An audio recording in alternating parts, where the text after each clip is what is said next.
Necesito creer que algo extraordinario es posible.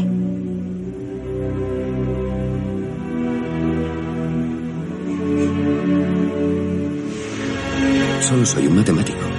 A veces la persona a la que nadie imagina capaz de nada es la que hace cosas que nadie imagina.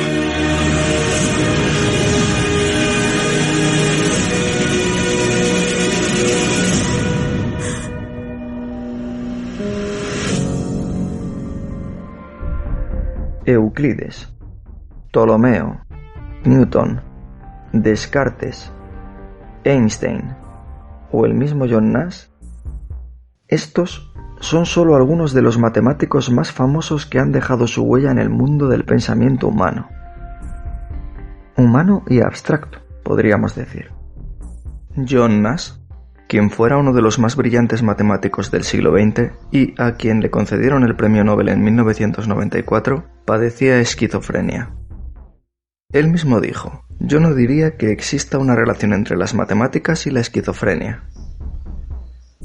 Pero también hizo célebres algunas frases como las siguientes: "Las clases opacan la mente, le quitan el potencial creativo al estudiante".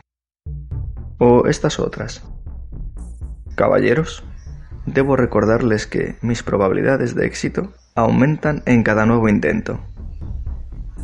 También hizo una reflexión, hizo la siguiente mención: "Siempre he creído en los números, en las ecuaciones y la lógica que llevan a la razón, pero después de una vida de búsqueda me digo, ¿qué es la lógica? ¿Quién decide la razón? Solo en las misteriosas ecuaciones del amor puede encontrarse alguna lógica".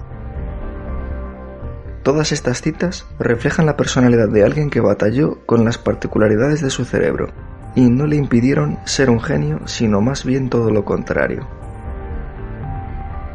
Esta relación entre enfermedad mental y genialidad no ha sido única, como es el caso del pintor noruego Edvard Munch, el filósofo Nietzsche o el escritor William Blake.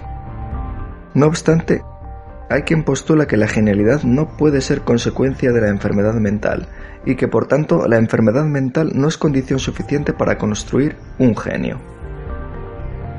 Algunas teorías han postulado una ventaja fisiológica o social de la enfermedad mental, como la esquizofrenia, especialmente en el arte, pero después de todo, hay quien considera a la inteligencia matemática como un arte. Aunque a muchos de nosotros las matemáticas nos resultan demasiado difíciles, hay varias personas que tienen una pasión y un talento único para descubrir ecuaciones, demostrar teoremas y resolver enigmas matemáticos casi imposibles.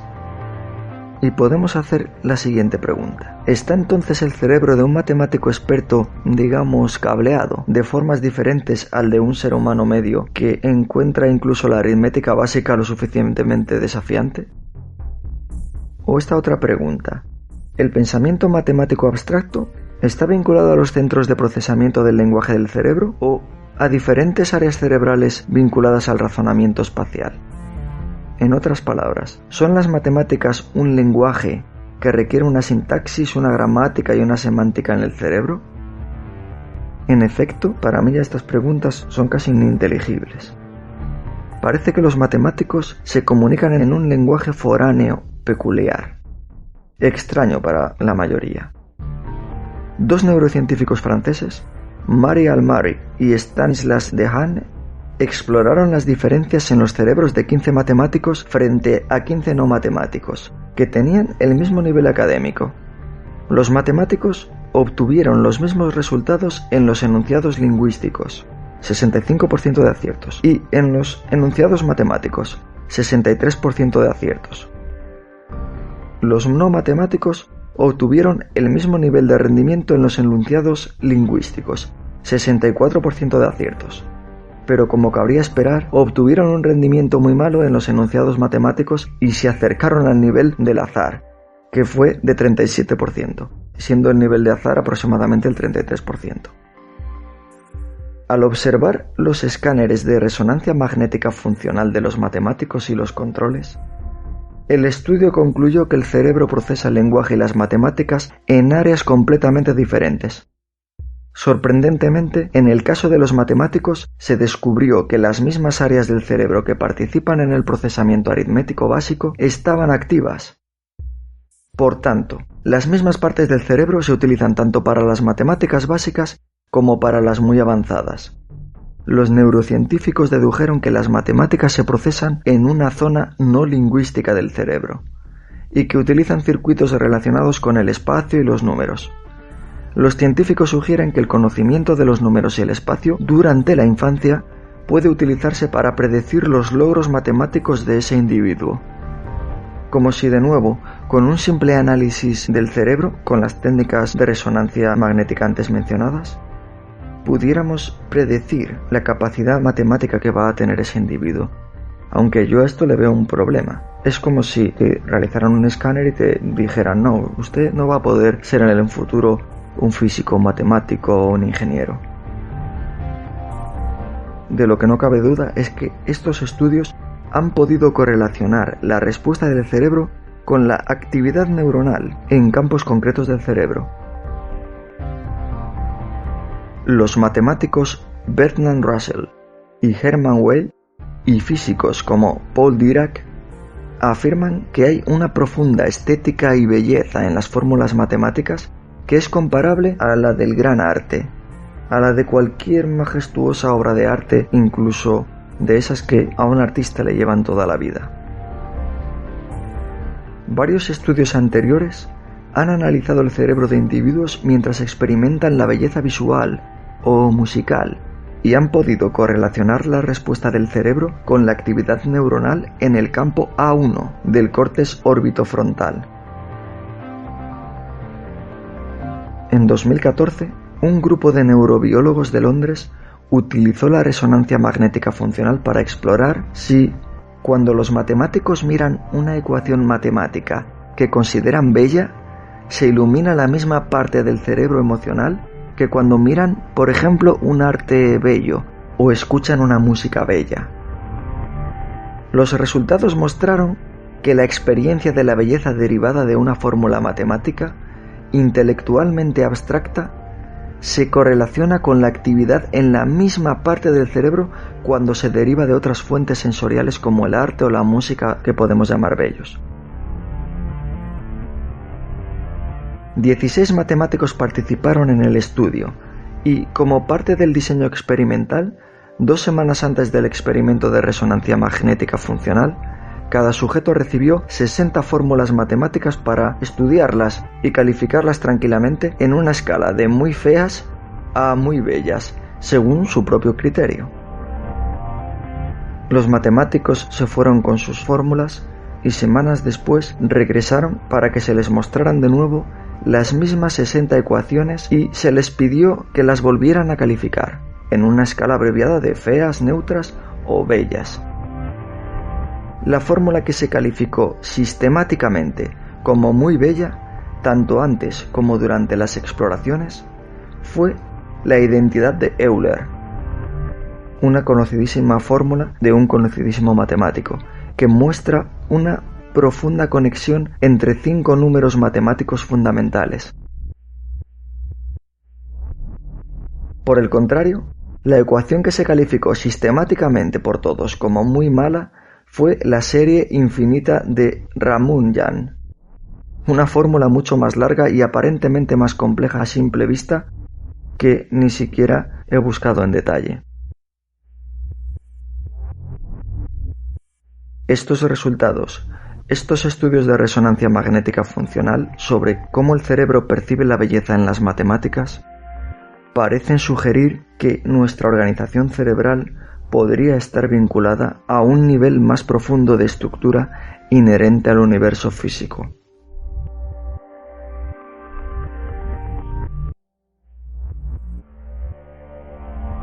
En 2021 han aparecido varias publicaciones realizadas con el ábaco, un instrumento muy utilizado en Oriente. El entrenamiento del cálculo mental basado en el ábaco puede mejorar las capacidades relacionadas con las matemáticas y transferirse a otros dominios cognitivos. Por ejemplo, el equipo de Cheng y Liang planteó la hipótesis de que las capacidades de razonamiento pueden mejorar con el entrenamiento del ábaco. El objetivo del estudio fue examinar los mecanismos neurobiológicos subyacentes de esta posible adaptación mediante imágenes de resonancia magnética funcional. 63 niños fueron asignados aleatoriamente al grupo entrenado con el ábaco o al grupo no entrenado.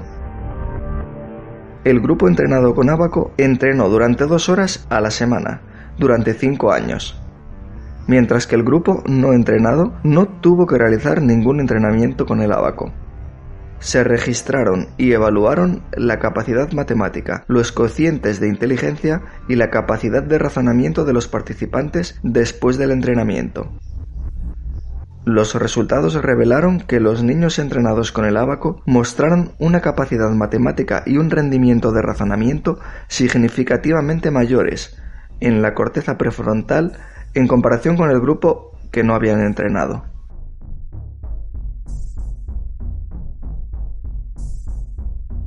En este sentido, un artículo publicado en 2020 trató el rendimiento matemático en niños en edad escolar con enfermedad o problemas cerebrales. La atención, la velocidad de procesamiento y las dificultades matemáticas son comunes en los jóvenes con estos problemas. Los resultados encontrados por esta investigación mostraron que el índice de memoria de trabajo se correlaciona positivamente con el índice de composición matemática. Las conclusiones obtenidas fueron que los déficits de la memoria de trabajo influyen en el rendimiento matemático de estos niños, en consonancia con otros individuos con disfunción de la materia blanca. Por lo tanto, a modo de ejemplo con solo estos pocos estudios, ya podemos vislumbrar que las intervenciones y las prácticas dirigidas tanto a las matemáticas como a la memoria de trabajo pueden ser beneficiosas en los niños, y muy probablemente se arrastren en el tiempo, hasta los adultos.